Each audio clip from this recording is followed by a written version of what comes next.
Okay, Jesse, looks like we're just about done here with chapter 7. You got it, Bullseye.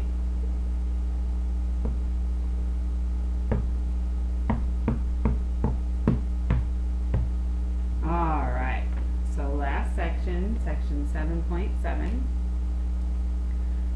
So we had just finished learning how to divide polynomials in bases, same bases with exponents. So let's just do a little review. Suppose we have x to the 5th power over x to the 3rd power. Well, previously we learned that the result would be x squared. Well, what happens if it's reversed? What happens if we have x to the 3rd power over x to the 5th power? Well, according to the rule, we do 3 minus 5, but 3 minus 5 is negative 2. So that gives us x to the negative 2nd power. But what does that really mean? We're not really used to seeing things with negative exponents. So let's take a closer look at that. So let's say we have x cubed. That means we have x times x times x in our numerator. And if we have x to the 5th in the denominator, we have 5 x's being multiplied together. Well, we saw before that for every x in the numerator, we can divide out an x in the denominator, leaving a 1 behind. Alright, so I've divided out all the x's I can. So in my numerator, I just have 1 times 1 times 1. Now in my denominator, all I have left is x times x, which is x squared. So this tells me something about something with the power that's negative. This tells me that x to the negative 2nd power is equivalent to 1 over x squared. So that brings us to our next rule. If a non-zero base is raised to a negative power, then the following rule applies. B to the power of negative n equals 1 over b to the n. Alright, so let's look at this one. We have Mommy, why do you have Bullseye and my Jesse? Because Bullseye and Jesse are helping me out. Why? They're helping me make my video. Well, I want them. You want them? Yeah. Okay, go bring them to Daddy. Okay. Alright. And shut the door, please. Okay. Alright, so we have 6 to the power of negative 2. So according to our rule, that's the same as 1 over 6 squared, which is 1 over 36. Alright, let's look at number 2.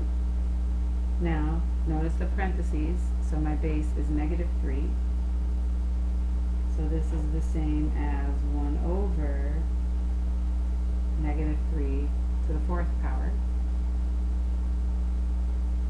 which is 1 over positive 81. Because I had a negative power, I had a negative base and raised it to an even power. So it becomes positive 81. Now let's look at number 3.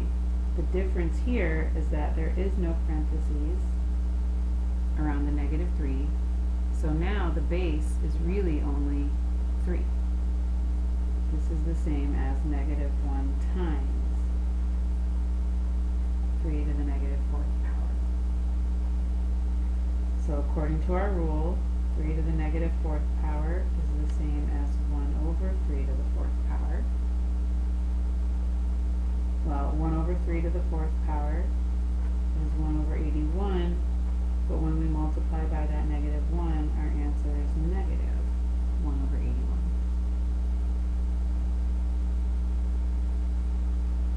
Alright, let's look at number 4 now. Well, number 4 is a little bit different. Notice how the negative exponent is in the denominator. we need to go back up here and add some to our rule. There's really two versions of the rule. B to the negative n power equals 1 over b to the n, or if the negative exponent starts in the denominator, it becomes positive and goes to the numerator. Really all that's happening with the negative exponent, it's just like you're taking the reciprocal, and once you do that, the power becomes positive. Here's what I mean by reciprocal. Let's go back to this 6 to the negative second power again. Alright. The negative sign on the exponent, all that does is that tells me to flip my base, meaning take the reciprocal. Then, once you flip the base, you've taken care of the negative sign, and then all you have to do is raise it to the power. So if I just look at the negative sign on the exponent, that tells me 6 becomes 1 over 6. And once I did that, that took care of the negative sign on the exponent. So now I just have 1 over 6 squared, which is 1 over 36. So you could think of, if we go back to our rule, think of that as over 1. So I took the reciprocal, that becomes 1 over b, and then the power becomes positive. Same thing here. If b starts in the denominator and you take the reciprocal, it becomes b over 1. We don't really have to write it, but it is b over 1, and then the power became positive. So let's look at number 4. We'll do it the long way, and then we'll do it according to the rule. So here's what's happening. Let's leave my numerator the same. My denominator is 2 to the negative third power, which is the same as 1 over 2 to the third power. So what I have here is a fraction within a fraction. There's my main fraction bar right here. Well, now my denominator is also a fraction. Now remember, a fraction bar just means divide. So this is the same as saying I have the numerator 1 divided by the denominator, which is 1 divided by 2/3. Well, to divide by a fraction, we multiply by the reciprocal. So this becomes 1 times 8 over 1, or just plain old 8. Or, according to the rule that we learned, this rule, it started in the denominator. So we could say that 1 over 2 to the negative third power becomes plain old 2 to the third power, which in this case would be 8. Alright, so let's look at number 5. So thinking of the idea of a reciprocal, 2 to the negative third power, if the exponent starts in the numerator, that means it moves to the denominator and becomes positive. And if the negative exponent starts in the denominator, it moves to the numerator and becomes positive. So this would be 49 over 8. Let's look at number 6. Let's take that idea again of the negative sign just telling you to flip. So as soon as I see the negative exponent, that means flip the 1/3, which is 3 over 1, which is 3. And then that becomes just the power of 2. And 3 squared gives me 9.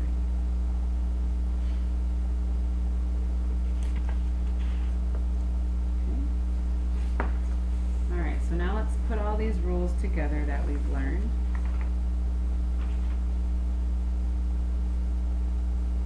So when we're simplifying exponential expressions, we have a set of rules.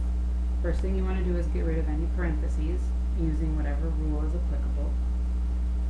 Be sure that each variable or each base appears only once. Rewrite anything with a 0 power as 1, and all final answers need to have positive exponents. Right, so let's look at the first one here. This is the same as x to the negative 10th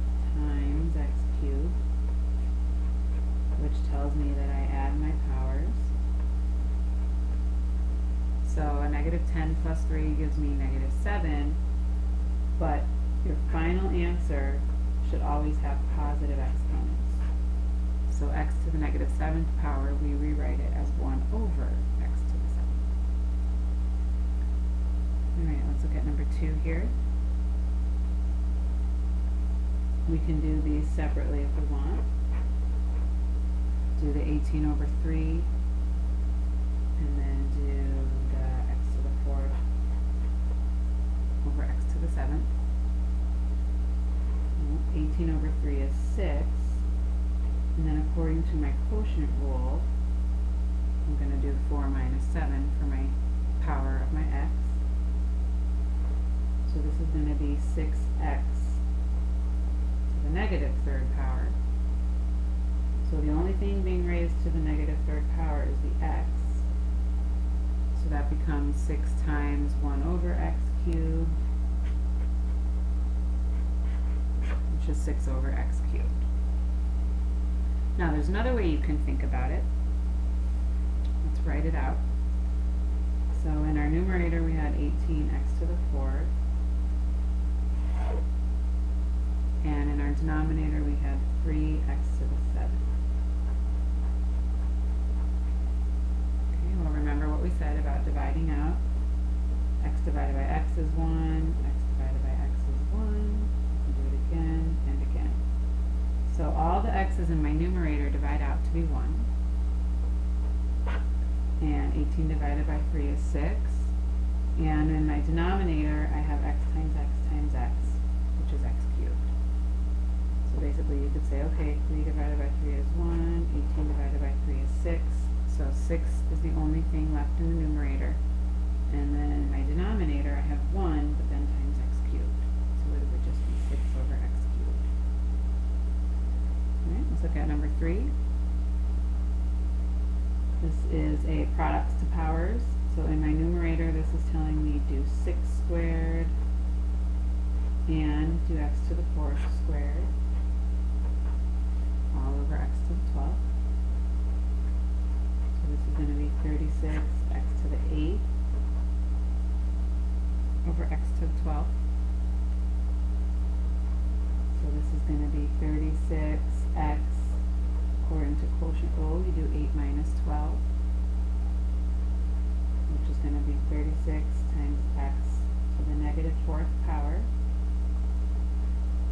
which is 1 over x to the 4th, which is 36 over x to the 4th power. Or again, you can do it the way we did it before. Write out 8x's here, write out 12x's here, divide out x's that are in common, and the 4 remaining x's will be in the denominator. Let's look at number 4.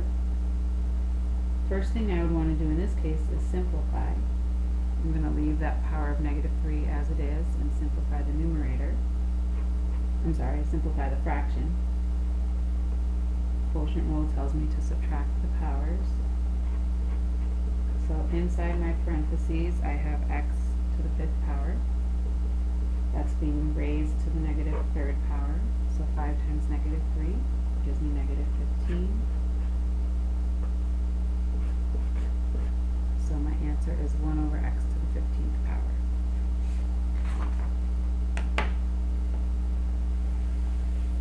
Alright.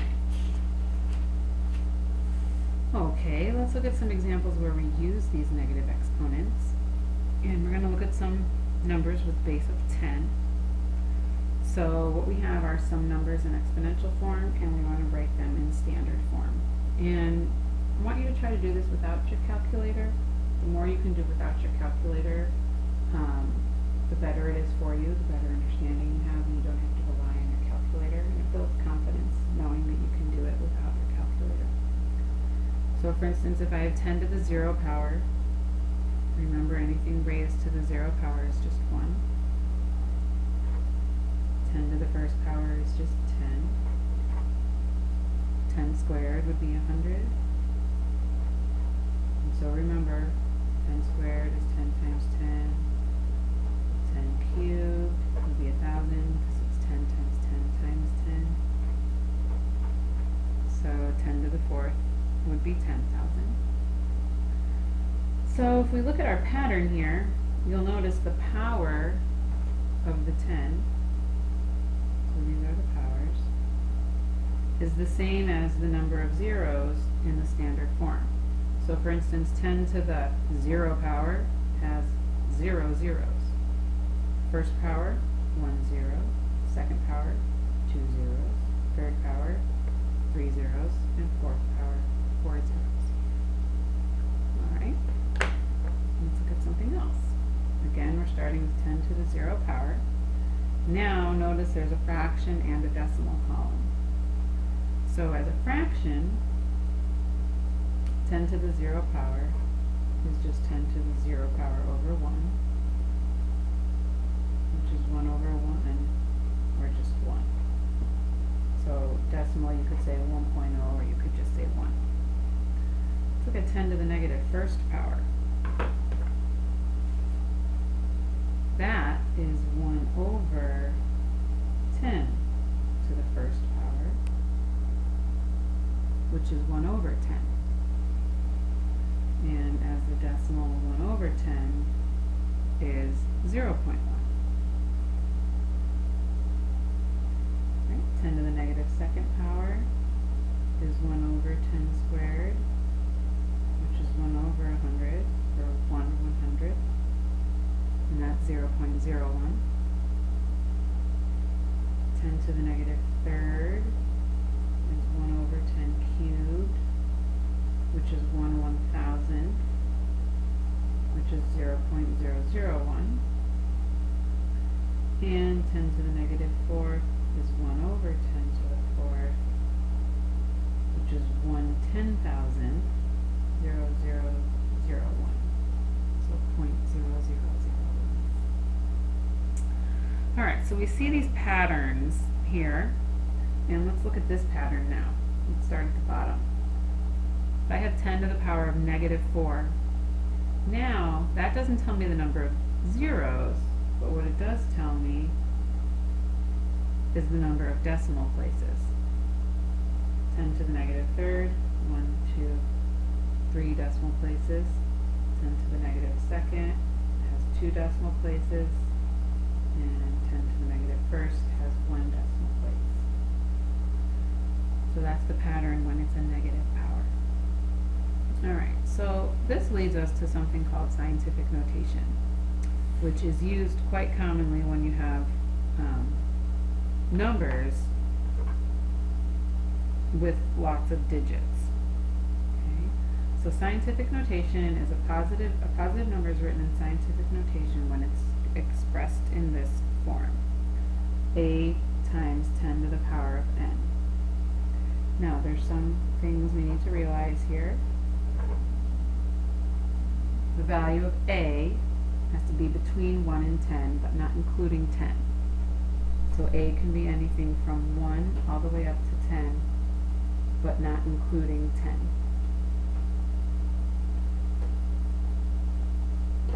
Alright, and n, in this case, must be an integer.